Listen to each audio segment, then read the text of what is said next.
I often wonder, why is cruising a crime? Living on the east side, you can't help but notice the multiple signs that say no cruising and no stopping anytime. All up and down King and Story Road, there are over 30 signs along the intersection, a few feet away from each other. Why are they there? How long have they been there? Unfortunately, there isn't a lot of documentation on the cruising culture in San Jose. Let me try to make sense on how lowriding became a crime.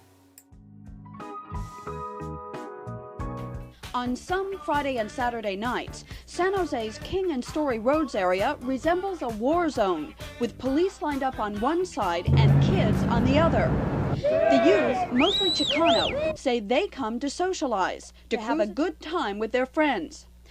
The police say the kids pelt them with rocks and bottles. Neighbors complain of fights and loud music. Merchants say their businesses are often vandalized and looted.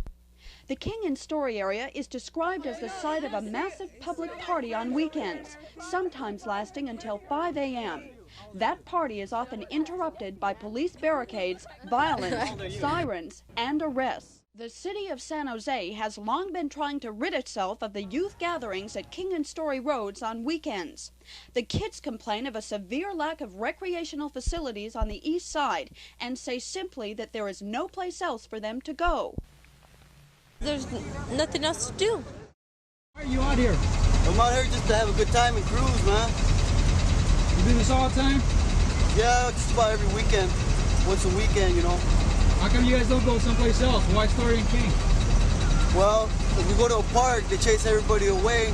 And if we go, you know, like to a parking lot, they still chase everybody away. Billy club them and everything. But out here, it's going to be harder for them to get us, you know. So we're just out here to have a good time, you know.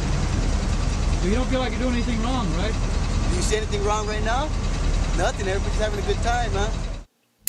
Low and slow, it's what we know. Music blaring, dope-ass paint jobs, hydraulics swinging side to side. These are cultural works of art, Chicano masterpieces. So where's the crime? Let's get a historian's perspective from Professor Arturo Villareal, a San Jose native who teaches ethnic studies at Evergreen College. Here in San Jose, you had lowriding as early as the 60s for sure.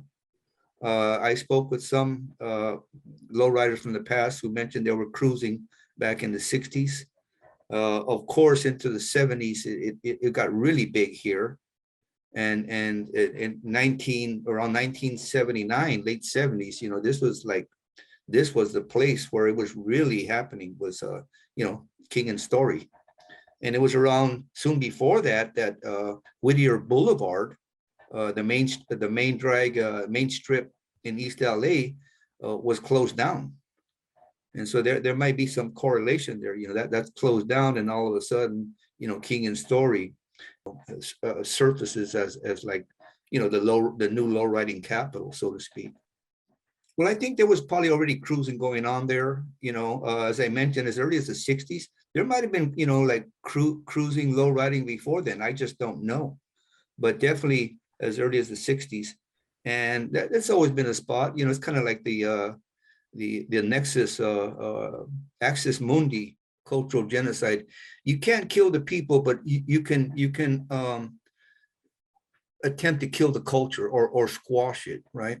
Or curtail it, or, you know, minimize it, right? It's ethnocide. When you see the elimination of a cultural practice that's, you know, central to many Chicanas and Chicanos, because keep in mind, Chicanos were also lowriding. It's a subculture, right? But and it's the way this particular subculture showcases its particular culture, you know. Will it be around in the future? Of course it will. This is something that, you know, that's going to be around, just like Dia de los Muertos, just like, you know, tamale making ritual, you know, whatever it is, it's just going to take on a different form.